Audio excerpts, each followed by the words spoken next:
Today, we're diving into BatchPhoto, a dedicated tool designed to simplify photo editing and conversion, especially when dealing with large batches of images. Whether you're a professional photographer, a graphic designer, or simply someone who needs to process a ton of images quickly, BatchPhoto promises to streamline your workflow. The first thing you'll notice is the straightforward user interface. It's not flashy, but it's clean and functional. From the main dashboard, you can easily access all the major features: resizing, converting, watermarking, renaming, and applying various effects. You can choose multiple photos at once and set up an automated process to apply the same edits to all of them. It's especially useful if you're working with hundreds of images that need the same adjustments. One standout feature of BatchPhoto is its compatibility with a wide range of file formats, from standard JPG and PNG files to more obscure formats like RAW files from various camera brands.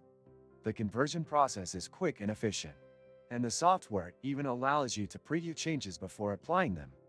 Ever got a file you just can't edit? Frustrating, right? Not anymore. Doka Clipper makes editing, converting, and signing effortless in seconds.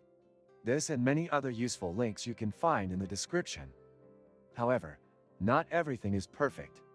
The software's user interface, while functional, feels outdated compared to some of its competitors.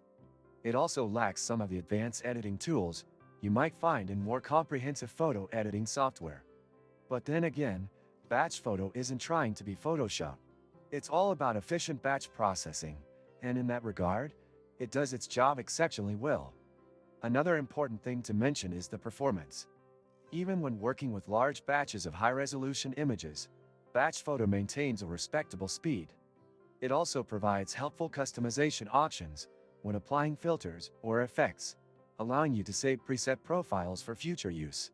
The watermarking feature is another highlight, providing good customization options for protecting your work. You can add text or image-based watermarks and adjust transparency, placement, and size easily. Overall, if your primary need is efficient batch processing and conversion, BatchPhoto is a solid choice. But if you're looking for something with high-end editing features, you might want to look elsewhere. However, for what it aims to do, BatchPhoto performs very well. If you found this review helpful, please hit that like button and subscribe for more honest reviews like this.